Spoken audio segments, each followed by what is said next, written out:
আজকে আমরা ত্রিপুরা বিধানসভার যে বিরোধী দল সিপিআইএম এর যে বিধায়করা আমরা আছি 10 জন, তার মধ্যে একজন নেই, 9 জন বিধায়ক আজকে আমরা এসেছি মাননীয় রাজ্যপালের সমীপে। আমাদের যে আর্জিটা হলো, আমাদের রাজ্যের যে পুলিশের মহানির্দেশক যিনি গত 20 তারিখে একটা ট্র্যাজিক ডেথ হয়েছে, অত্যন্ত অস্বাভাবিক দুঃখজনক মৃত্যু হয়েছে। আমাদের রাজ্য সরকার এটাকে আত্মহত্যা বলে চালিয়ে দেওয়ার জন্য চেষ্টা করছে। সারা দেশের মানুষ, শুধু আমাদের রাজ্যের মানুষ না, এটা কেউ বিশ্বাস করতে পারছেন না। অনুরাগ ধানকরের মতো সারা দেশের পুলিশ অফিসারদের মধ্যে এরকম একজন পরিশীলিত, দক্ষ, সৎ, নিষ্ঠাবান, যিনি অল্প বয়স থেকে এসডিপিওর পদ থেকে শুরু করে শুধু ত্রিপুরা রাজ্যের ডিজি না, সিবিআই এবং আন্তর্জাতিক ডেপুটেশনেও দেশের সম্মানকে বহু উপরে তুলেছেন, রাজ্যকে তো তুলেছেনই।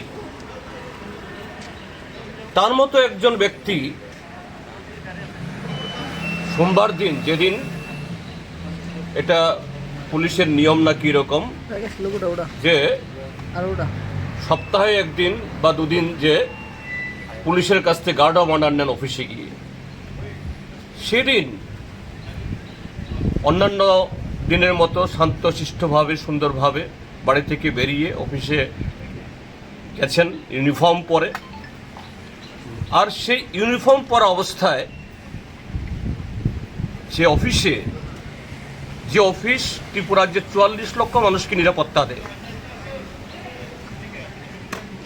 সেই অফিসের সবচেয়ে নিরাপদ কক্ষে তাকে এরকম দুঃখজনক অবস্থায় পাওয়া গেছে। এটা কোনো প্রকারই যে আত্মহত্যা হতে পারে না। তো রাজ্য সরকার ইতিমধ্যে এটা এসআইটি গঠন করেছে। পশ্চিম ত্রিপুরার জেলা এসপি মিস্টার পন্থকে নেতৃত্ব করে ব্যক্তিগতভাবে আমি এবং আমাদের কলিগরা আমরা চিনি, অল্প বয়সী, শিক্ষিত, তরুণ, স্মার্ট, সব দিক থেকে। কিন্তু তারপরও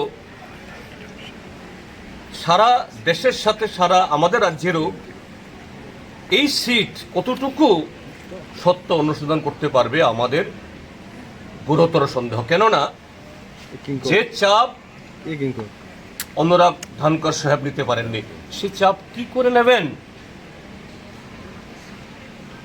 মিস্টার পনকে খাটো করছি না, পনকে দুর্বল করছি না। তো এই কারণে প্রকৃত সত্য উদ্ঘাটনের জন্য সেখানে আমাদের মাননীয় রাজ্যপাল, তিনি সাংবিধানিক প্রধান, তিনি যাতে আমাদের এই রাজ্য সরকার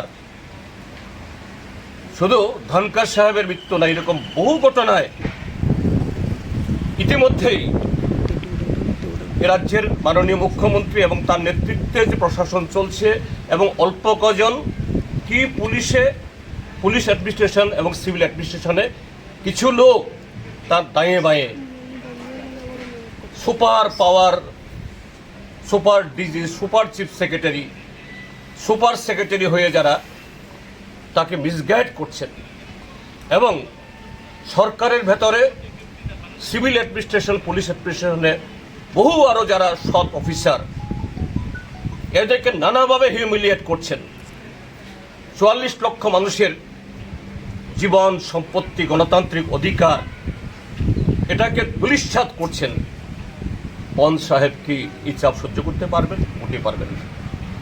এই জন্য হাইকোর্টের একজন সিটিং জাজ, কর্মরত একজন বিচারকের নেতৃত্বে, তার তত্ত্বাবধানে যাতে এই এসআইটি থাকুন, কিন্তু এটা যেন হয় under the supervision of a sitting জাজ অফ ত্রিপুরা হাইকোর্ট। আমরা এই দাবি নিয়ে আজকে এসেছি, অন্য কোনো দাবি না। আর কথা প্রসঙ্গে